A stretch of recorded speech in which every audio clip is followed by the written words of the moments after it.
भाई मैं कह रही हूँ 17 महीने में इतना मजा नहीं आया हमें इस केस में जो अब मजा आने वाला है। जब हरियाणा ट्रांसफर होगा ना केस, फिर आप देखिए, वहां तो गूंगे भी बोलते हैं, वहां गूंगे भी बोलते हैं। बहन, अब आपने ध्यान करना है क्योंकि मोमिन सर ने आपको भी और मुझे वार्निंग दे दी है, और क्योंकि आप भी झूठी खबरें फैला रही हैं और मैं भी फैला रहा हूं। और फिर उसके बाद आपने बिल्कुल झूठी खबर नहीं देनी कि सीमा अरेस्ट हो गई है। आपने बिल्कुल झूठी खबर नहीं देनी कि सीमा पाकिस्तान डिपोर्ट हो गई है। आपने बिल्कुल झूठी खबर नहीं देनी कि दिल्ली में फला एक हफ्ते से रात को वहां रह रही है। आपने बिल्कुल झूठी खबर नहीं देनी कि उससे आपकी बात हुई है बबीता रानी से। आपने बिल्कुल झूठी रिकॉर्डिंग को नहीं सुनानी। नहीं, क्योंकि लोग खुश हो रहे हैं ना। काफी अरसे से मोमिन सर कह रहे थे ये केस मैंने यहाँ पे ट्रांसफर करवा देना है, और उसकी वजह भी आप लोग बड़ी अच्छी तरह जानते हैं। वो क्या वजह थी? वो ये वजह थी कि चार्जशीट के हवाले से और जो भी थोड़े मामला थे उस मामले से पुलिस जो है मतलब सही काम नहीं हो रहा है उस जगह के ऊपर। अच्छा, अब यहाँ सवाल उठता है, लोग पूछ सकते हैं कि इतने अरसे से आप क्यों वेट कर रहे थे? तो इसका जवाब ये बनता है कि वो इंतजार कर रहे थे कि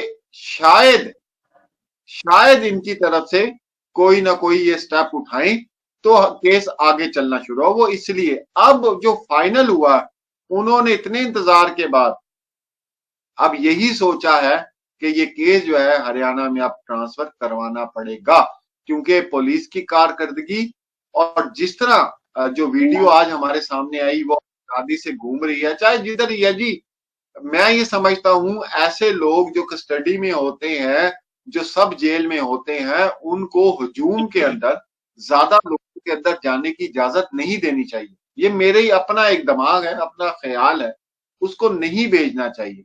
और फिर पिछले दिनों जो चीजें आप लोगों के सामने आई हैं कि उसको लेटर्स आ रहे हैं, उसको पता नहीं क्या क्या आ रहा है, उसको क्या क्या चीजें आ रही हैं, भाई वो कौन चेक करता है? वो तो खुद खोलती है पब्लिक के सामने आके क्या चीज आ रही है क्या नहीं आ रही। तो ये सारी चीजें आप लोगों को अपनी देश के जो लोग हैं उनकी सिक्योरिटी के लिए ये चीजें आपको करनी चाहिए। मैं तो कहता हूं कि किसी और का एड्रेस हो जहां पहले जाए ये सारा चेक हो, फिर इसको सामान दिया जाए। तो अब यहाँ पे आप देखिएगा क्या, ये पैरों से नाच रही है ना, अभी हाथों से नाचेगी वहां जाके, अभी हाथों से नाचेगी। अब आने वाला है मजा। ये ट्विस्ट जो कल मोमिन सर ने बोला, काफी टाइम से मोमिन सर इसके लिए बोल रहे थे, लेकिन अब मोमिन सर को कंफर्म हो गया कि भैया यहाँ की पुलिस जो है वो साथ नहीं दे रही है। उन्होंने बोला भी यही था कि मैं भी देख रहा हूँ, अदरवाइज मैं इसको हरियाणा ट्रांसफर कर दूंगा। और जैसे कल सर ने ये बोला ना, मैं इतनी जोर से हंसी, मैंने कहा फाइनली वो दिन आ गया जब अभी ये टांगों से नाच रही थी, अब ये हाथों से नाचेगी। अब करो अब मोमिन मलिक साहब ने जो कर दिया ना, अब तो कोई कुछ कर ही नहीं सकता। तुम कितने भी फेक आईओ बना लो, कागजात बना लो, फेक सर्टिफिकेट बना लो, जो मर्जी कर लो, तुम 10-10 बना लो, तुम्हारा कुछ होने वाला नहीं है। मोमिन सर ने क्या बोला, चाहे कितना बड़ा वकील भी हो, चाहे कितना बड़ा आदमी भी हो, इसको सजा दिलाने से कोई नहीं रोक सकता है। बिल्कुल, हमें भी यही वो है अंदाजा। क्या मोमिन सर से ज्यादा गुलाम हैदर और मोमिन सर से ज्यादा किसी को केस की टेंशन हो सकती है? क्या गुलाम हैदर और मोमिन सर से ज्यादा किसी को वीजे की टेंशन हो सकती है? क्या मोमिन सर से ज्यादा कोई बेहतर सोच सकता है कि उन्होंने मामले को कैसे लेके चलना है? तो ये में आप रखें, ठीक है। आपको पता है ये सारे बहन भाई मुझे बड़ी अच्छी तरह जानते हैं, दीदी आप भी बड़ी अच्छी तरह जानते हैं। अब मैं आपको एक बात बताता हूँ, यहाँ हुआ था दुआज हरा केस। मेरे साथ उस वक्त लाइव में फयाज रामे आया करते थे, फयाज रामे, क्योंकि उस बच्ची के वकील थे लाहौर में। तो जब पता चला ना, आप यकीन करें मैं वो साहब को नहीं जानता था, कराची के कोई वकील थे, अल्ताफ साहब उनका नाम था, वो पहले वकील बने थे उस बच्ची के। आप यकीन करें, उन्होंने मीडिया में आके 5 मिनट बात किया, सिर्फ 5 मिनट। फयाज रामे भाई को मैंने कहा यार ये वकील कुछ नहीं करेगा। 5 मिनट उन्होंने मीडिया से बात अभी स्टार्ट ही किया। मैंने कहा सर फयाज भाई ये वकील कुछ नहीं करेगा। फिर जब उन्होंने अनाउंस किया जिब्रान नासिर का, यंग टैलेंट से और वहां के थे, जब उनकी थोड़ी सी मैंने बातें, मैंने कहा यार अब केस अपनी जगह पे पहुंचा, सही जगह पे, और वही हुआ, वो केस वो जीते। तो इसी तरह जब मोमिन सर के बारे में हम लोगों ने सर्च किया, उनके केसेस देखे, फिर उनकी गुफ्तगू सुनी, फिर हम मुतमिन हो गए। मैंने कहा नहीं, ये इंशाल्लाह काम हो जाएगा, देर लगेगी, तकलीफ होगी, होती है, और जो हम 1000 बार ये चीजें आप लोगों को बता भी चुके हैं कि इतना बड़ा मुल्क है, इतने केसेस हैं, और फिर ये सारा कुछ आप लोगों के सामने हम 1000 बार इन चीजों को दोहरा चुके हैं। लेकिन मैं ये समझता हूं कि इस केस के लिए मोमिन सर से बेहतर कोई भी वकील नहीं है इस केस के लिए। वैसे तो इंडिया में माशाल्लाह सुप्रीम कोर्ट में बहुत अच्छे लोग हैं, यहाँ पे हैं, लेकिन इस तरह के जो केसेस हैं, इतने कॉम्प्लिकेटेड केस हो गए, और पाकिस्तान और इंडिया के हवाले से फंसे हुए केस, तो उनके लिए मोमिन सर जो है वो बेस्ट है, मैं ये समझता हूँ।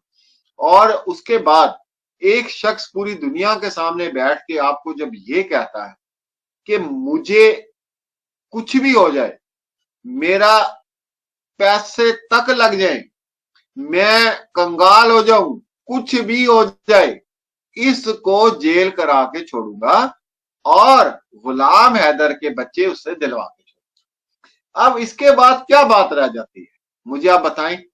और अभी बड़े ऑप्शंस हैं, अभी बड़े ऑप्शंस हैं। खुदा ना खास्ता, मैं वैसी बात करता हूं, मैं वैसी एक बात कर रहा हूं, खुदा ना खास्ता अगर यहां से ये चीज होता है कि नहीं जी बच्चे मां के पास रहेंगे, तो आप सुप्रीम कोर्ट भी जा सकते हैं, आप सुप्रीम कोर्ट से भी हाल मांग सकते हैं। अब भी बहुत ऑप्शन पड़े हुए हैं, अब भी बहुत ऑप्शन पड़े हुए हैं। मेन चीज है गुलाम हैदर का भारत में दाखिल होना, ये सबसे मेन चीज है। और गुलाम हैदर का बयान, गुलाम हैदर की गवाही, और फिर सीमा हैदर का कटारे में आना और वहां पे बयान, ये भाई पूरा सीन मैं आपको बता रहा हूं कि ये है। बाकी ये जो केसेस 4 महीने की लगी, 2 महीने की लगी, वो उससे हमें कोई इतनी टेंशन नहीं है किसी किस्म की। तो वो जब जारी बात है केसेस कितनी तादाद हो, तो फिर इसी तरह आस्ता आस्ता काम होता है। मैं तो कल मोमिन सर का ये जो केसेस लगे हुए हैं भाई, इनसे ना बच्चों का और हैदर भाई का कोई लेना देना नहीं है इन केसेस से, क्योंकि हैदर भाई ने आना है, उन्होंने अपनी गवाही देनी है। 2-4 केस जो हैं जिनमें उनको प्रेजेंट होना है, वो अपने केस देखेंगे, अदालत उनको अपने हिसाब से बच्चे सौंपेंगे, क्योंकि अभी बच्चों का थोड़ा सा देखना भी है कि बच्चे किस तरह हैं, क्या हैं, उनका ट्रीटमेंट करवाना है, एमएलसी करवाना है।